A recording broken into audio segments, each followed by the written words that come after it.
and welcome to Fast Girl Speaks. Today is February 5th, and this is a bonus episode. So if you're looking for an episode with regular knitting content, this is not it.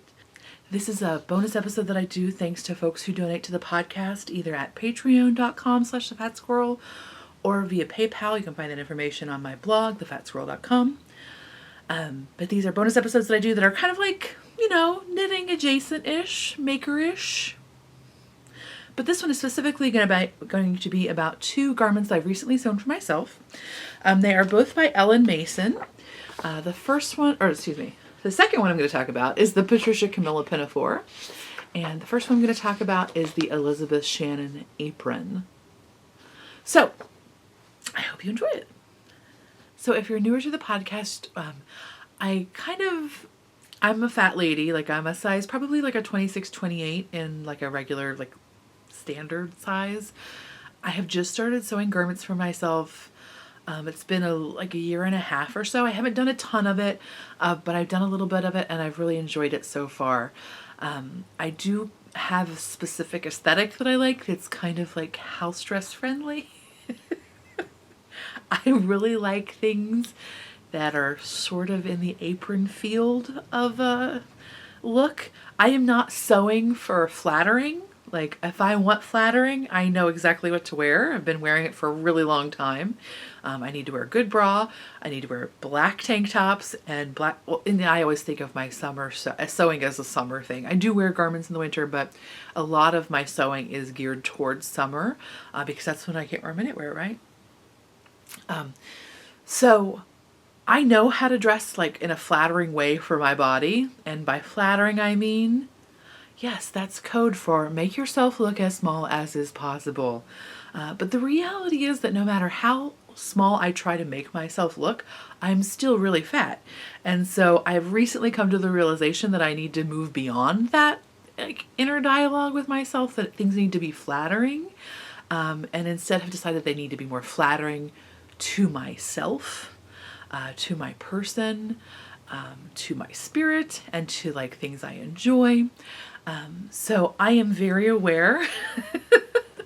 There's this weird thing, right? Where people see a fat lady and they want to make her, it's the Stacey and Clinton idea, right? Of what not to wear. And so those folks' voice have been in my head for a very long time, and I'm not upset about them. I think they were doing great work for the time. It's just not where I'm at right now. So I feel for some reason I have to tell you, I know that these garments are not flattering in that way. When I put quilter's cotton on my body, it's going to look bigger. It's going to increase volume because it's not going to hug my body like a knitwear would. So I know that, and I'm moving beyond that, or at least I'm trying to. So I feel I need to insert that into the discussion as well. Making garments for yourself can mean a lot of different things. And for me right now, it doesn't mean trying to make myself look smaller.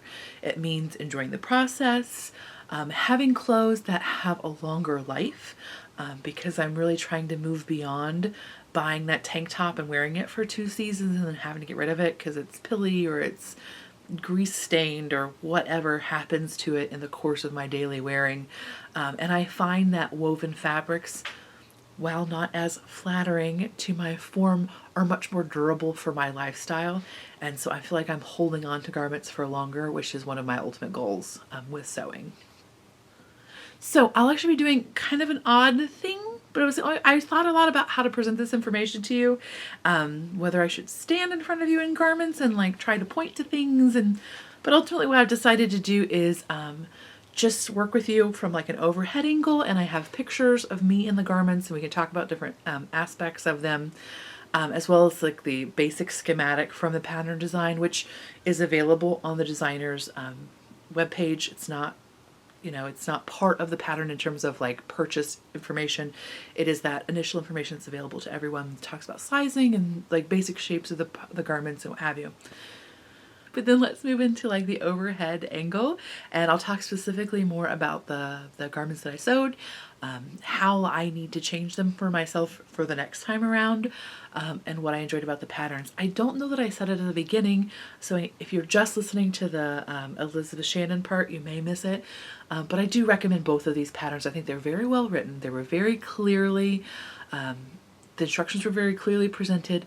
They both have a lot of pattern for the price. They both have multiple pockets. They both have multiple links. They both have, you know, they have lots of options in a modular way, which I really appreciate. And they are both available both as a printed pattern that you can have shipped to you, or you can print it yourself and do the taping together, which is ultimately what I did, because I'm always impatient. And ultimately I know that I'm going to end up scaling these patterns anyway, making them larger to fit my body. So I know that I'm going to have to like trace and do things anyway, so it doesn't matter too much to me that I'm going to have to print them out and tape them together. So let's get into the patterns themselves. Okay, so I'm going to talk about the Elizabeth Shannon apron first. So there's that one, and then the other one I'm going to talk about is the Patricia Camilla Pinafore. I'm going to just talk about this one first because it is the one I sewed first, but that's the only reason I'm talking about it first. It was actually published in 2018, the other one's published in 2017. So here is my Elizabeth Shannon apron. I made mine with a Robert Kaufman flannel.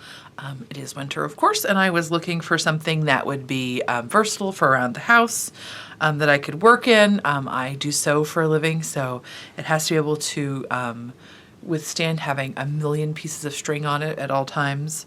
That would also be warm enough to keep me comfortable. It would be functional. Pockets are a necessity, and what have you. So this is the front view, and here is the side view. You can see that pocket right there. And then here is the back view. So you can see, let's probably look at her diagram. The pattern is available in both an open back and a closed back version. I did do the open back. I have a big rump, and so I thought it would help me to minimize the width of the front of the garment, like not having so much ease in the front. I thought the open back would give me a little bit more flexibility. And so that's why I wanted to go with the open back. Also, I just like the aesthetic of the apron styling. So the pattern itself is available in two lengths. There is like a tunic length and a dress length. So one is that a little bit, it's a below the natural waist, and one is below or right around the knee length, I would guess, from the photographs that I saw. There are also two pockets available for each, or for the pattern. There is the pocket that I chose, which I really like and actually used later on my Patricia Camilla Pinafore. It is a pocket that is essentially it's a patch pocket, but the outside edge of it is sewn into the side seam. So I just like it. It anchors nicely. It's placed nicely. I'm always afraid when I put patch pockets on that they're going to be uneven, and for some reason this felt, because there is a pattern marking, like one of those little arrowy thing or one of those little triangle things you can cut in, it's easier to match up and feel like that they're both being even, whereas sometimes maybe it's due to my size, because the pattern, or the fabric cut piece is much wider. I feel like it's more intimidating to get the pocket on there in the right position for me. So I really liked the ability to have it anchored into that side seam. It also is nice because that's just one less side that has to be finished. And I liked the construction of the pocket as well. Now, if you do the dress version, you can do, what is that called? A pocket that's set into the side seam, so it's an invisible pocket, but it's not available for the shorter version because it would stick out below the hem or close there too. So that is only available in the dress version. So essentially I did this view, but with the shorter length. I did do the little ties because I thought with my size I would need them to help anchor the pieces into place. But ultimately I had problems, and I'm not in any way saying it's the fault of the pattern. As you can see, the largest pattern size indicated is essentially a 46-inch bust, and I'm 10 inches bigger than that. I'm a 56-inch bust. So I had to scale this pattern up essentially from the medium to the extra large again. So the distance of the pattern pieces between the medium and the extra large, I had to go that distance out to get my size. And because of that, I'm assuming the garment just did not want to sit on my body. It may have been a combination of the weight of the fabric. Of course, flannel is a little bit heavier than like a quilter's cotton or some sort of other lighter weight fabric that might be more suited. But it is suggested fabric, so I didn't think it was that far outside of the realm of possibilities. But again, because I am scaling mine up, this whole width is much bigger, which means that this width is going to get bigger. If you scale purely without, if you scale it across the board in the same way, meaning like you don't decide, oh, I'm going to keep, like if you're doing a knitting pattern, you made like Franken pattern, right? Like I'm going to keep this part of this pattern, but then scale this part up and what have you. So rather than keeping, for example, what I should have probably done is kept this front placket right here, this front panel. I should have kept it the same size as, for example, my upper bust size, which would have been this XXL. And then I should have just graded out the side seams so that my width, my depth of my body is greater than the width of my body. So that's probably what I should have done, is left this intact and then just scaled this out appropriately. But I did it, and that's okay. You live and you learn. That's one of the things about sewing. It's one of the things about knitting, right? Like the first sweaters I made for myself, I didn't know how to make adjustments on, and so I had some errors or some mistakes in there in terms of fit. And I trust that the same thing is going to be true with sewing patterns. The nice thing is with a sewing pattern, it's a lot less investment of both money and time, so that's a good thing. And that's not to say that my garment is not ultimately wearable, because it is. I just had to make a few adjustments to make it fit me better. And so the thing I did is ultimately I made it a faux open back. So you can see here, and it also may be like I may have my straps a bit long. You can see here that this bib probably should come a little bit higher, like perhaps just a little bit higher here, because you can see that seam is a little bit, so it may be partly that too, that maybe the garment needed to sit higher on my body. And I could also make that adjustment, but I ultimately felt okay with the adjustments I did make. That's just another possibility of a thing that might have made it fit me a bit better. But neither here nor there. What I essentially did is, again, if I did it in the future, I would not have scaled this out as wide. I probably would have left it the XXL size. So it probably would have ended closer here, which would have brought my shoulder straps in closer to my neck, which I think would have made it sit on my body a little bit easier, because ultimately what I needed to do is, you can kind of see here, right? This is this line right here. And normally your strap would line right up with that. And what you don't see here is that this flap goes right along here, right? It's an overlapping back. And so this is also lined up. But what I had to do to keep it, because you can see right now it's even situated a little bit wide. I could have come in at least another inch. But what I essentially had to do was remove the shoulder strap and move it in one width of the shoulder strap. So that's why it's not lining up with this line as it does naturally in the pattern. But that was just to keep it on my body in a way that was going to work. The other thing I did was essentially to sew this. This is the facing that you see. You see this line here? This is the facing line. And so essentially what it is both of those overlapping pieces have both an exterior and their face. They have two layers of fabric for each piece that overlaps. So there's essentially 4 layers of fabric here. And again, I sewed it together because it just was not sitting on my body. It was completely unruly in my size in the way I graded it. It's not anything to do with the pattern. I've seen lots of other people have it on their bodies and it worked just fine. It's just one of the dangers of scaling up a pattern on your own. So I moved that in, and then I sewed this down and I sewed the other side down. And that was just, again, to anchor that into place because it was just crazy. And then I sewed along the top. And so that is all now fixed. This is open. And this is open from here down. So I still have that extra give in the booty for bending and what have you, and it maintained a good, more narrow profile in the front. But of course, if I were going to do it again, I would probably do some things differently. I would scale that in. I would leave that at my upper bust size rather than scaling it out like I did for the rest of the pattern. That would naturally bring this further in, and I think would give me a better fit here. One of the minor problems is that there's a little bit of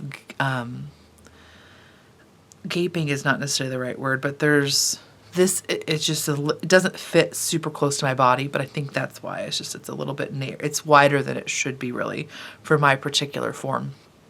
And so then I did cut off the ties because once this is closed, it didn't aesthetically look good with the ties on, and then of course they weren't serving any real purpose. So I didn't think to take a picture of that, and I apologize. But essentially where my arm is, or right here, you can kind of see the edge of it, I did a very visible patch to cover up the buttonhole with a Rachel Ray fabric that I really like. So it's definitely homey. Not that I can't wear it out, because I definitely have. And as you can see, it's not particularly noticeable that there's that visible patch there, except for, of course, when I'm in my arms. So that is what I did. Let me make sure if I check my notes so I don't say anything else. Links, pocket styles, open back, close back. I was not super crazy about this Kaufman flannel. I would have preferred it to have a slightly tighter weave. That said, it's not bad. It was a decent price point. I think it was something around $9 a yard. It was just a 45 width, but $9 a yard. But it does have, I don't know that I would say it's pilling per se, but the surface of the fabric does have a bit of texture to it. Again, I would expect that with a flannel, right? It's naturally a brushed fabric, but it seems like it has like pre-pilling. Maybe is the I anticipate it to pill. It's not a bad fabric. I definitely would not make like a button-up shirt with it. It did not have as much body as I would want for that kind of thing, but for a tunic or something like that that's a little bit more loosey-goosey, I think it would be fine. It was just a little bit looser weave than I would have really liked, but I haven't sewn a lot with flannel, and it is one of those fabrics that has a lot of variability from what I can see from one manufacturer to the next. So I don't know that I would make this one again. I don't say that I would not, but I have sewn other patterns that I like better. And one of those is the next one I'm going to talk about, which is the Patricia Camilla Pinafore. So I sewed this one not long after. And so here is my version. I still don't know why I started with my back, but whatever. And I apologize. You can totally see my bra, but we're friends here. Shush. So here is the one I sewed. This is just a batik. You can see I used that same pocket that I did. I stole it from the Elizabeth Shannon apron. And then, yeah, so there is that. Let me show you oops, that's not it. There it is. I apologize, I don't have this one on paper, so I will just show it to you here, and hopefully we will get, maybe I should zoom in a little bit to give you a better view. But what you can see from here is that there are also 3 lengths on this one. It's both a shirt length, a tunic length, and a dress length. So you can probably see that here in the illustration. There's a shirt, a tunic, and a dress length. And it does have this kind of somewhat of a shirt tail hem. It's very cute. I like it. And it works well if you have a big butt or a big belly, I'm assuming, the same only in the front, to kind of even out your hem, because I know lots of times my shirts want to hang lower on the sides than they do in the front or the back. So that, I think, helps with that for me personally. So again, available in 3 lengths. It has 2 pocket styles. It has both, they're both patch pockets, but you can position it either on the front of the dress like this, or there's a larger pocket that you can put on the side of the dress. It's more of an oversized pocket, but they are essentially both a patch pocket style. I did not use either of those, but I'm sure they're fine. And then it has 2 strap lengths, or strap types, excuse me. There is both a V type, which is the one I did, and an H type. So they have different bodice backs. You can see the H type has a flat back right here, and the H type kind of has more of an arch there, and perhaps that's better seen in her actual illustration. You can see that there. It is also available, the pattern includes both an option for a facing for both the front and back, or you can do bias binding. The back will still have a facing, but the shoulder straps in the front will be bias bound. And it's actually written to be a contrast bias binding, or I shouldn't say a contrast because they're not shown here, but a visible bias binding. So the bias binding actually shows. So it's cute. You can do it in a contrast if you want to. And I believe that that is how the pattern is written, because I thought it would be the other way. And so I started and was like, whoops. So I did adjust to put my bias binding on the inside, because I just used a commercial bias binding, and it wasn't cute.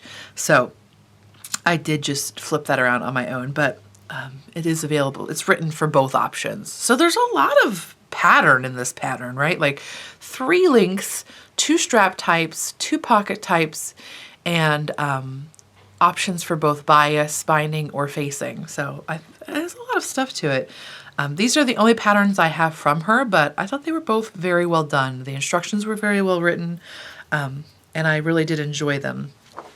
So similar size range to that is seen for her Elizabeth Shannon. I apologize, I did not speak specifically to that.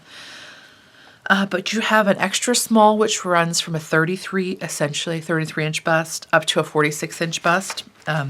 And the same is true for the Elizabeth Shannon. They're both offered in that range. So much like I did for the other one, I had to scale up to fit my bust size. In this case, having sewn the Elizabeth Shannon first, I realized that I needed to maintain the width of the front and back placements for this size, the 46-inch size, which is my upper bust size, and then just scale out on the sides, so to give me more depth width, so give me more room in the depth of the garment rather than the width of the garment. So let me see. So yeah, you can see it actually fits my shoulders, I think, pretty well for me. It feels very comfortable, and it fits well here.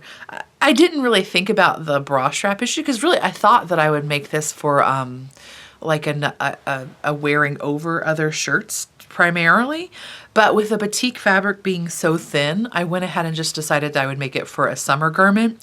And not that they're exclusive to one another, but I made an adjustment to tighten up the bust, because right here, like you can see a little bit of my bra there, and it is a very full coverage bra. You can see that it goes all the way to basically my armpit. But I had much more gaping there, and so I did right at the side seam and the underarm, I did take that in about an inch, which gave me much more coverage on my bra, because I had a lot more gaping there. And I think that is because I needed to do a full bust adjustment. This is the first pattern I've ever sewn that had a bust dart. So you can see in her illustration right there. So I apologize, I didn't say it sooner, but I am a very novice garment sewist. And so this is actually the first time I've done a bust dart. And so I assumed that it was not going to fit perfectly the first time because everybody's boobs are different. And it didn't, and that's okay. That's one of the reasons I picked this fabric that had like a randomized print, is because I know from the dress number ones I've sewn that I've kind of fiddled with a bit, that this kind of print hides flaws a lot easier than a solid or like a larger regular print does. So I'll probably show you the bust dart on this view because it's a bit easier to see. I'll trace it on the pattern or on my, oh, I should have done it in a color that was brighter. So let's undo that. This is actually the bust dart for, and again, I graded this up like 3 sizes again. So I'm sure that definitely affects where that bust dart would lay because of that. But as you can see, the apex of my bust is more like here-ish. Actually, probably not, more like there-ish. So the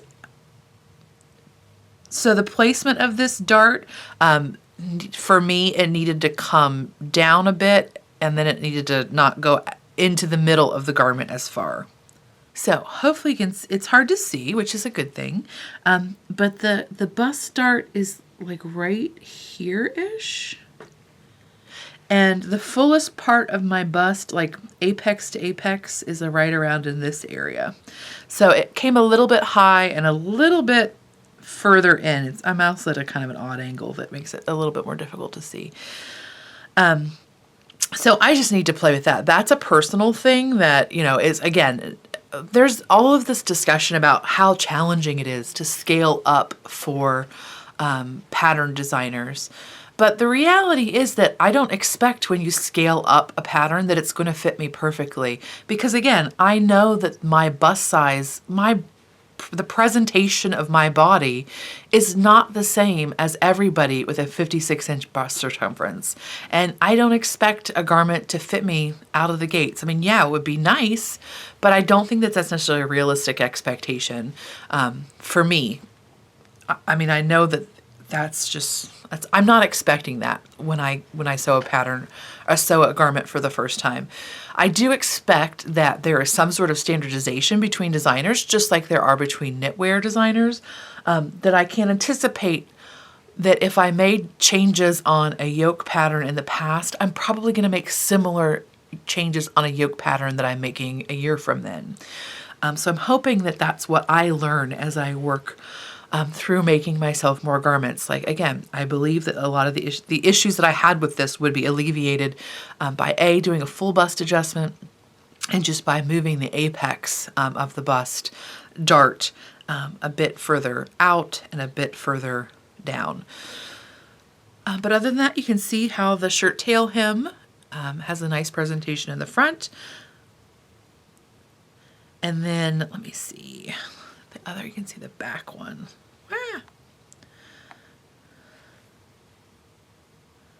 Oops, wrong garment.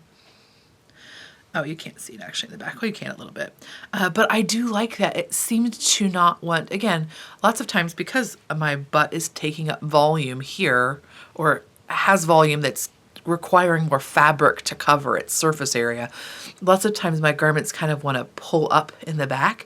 And so I enjoy that the shirt tail hem, perhaps less exaggerated on my personal body, but it left that hem, I think, at a good length.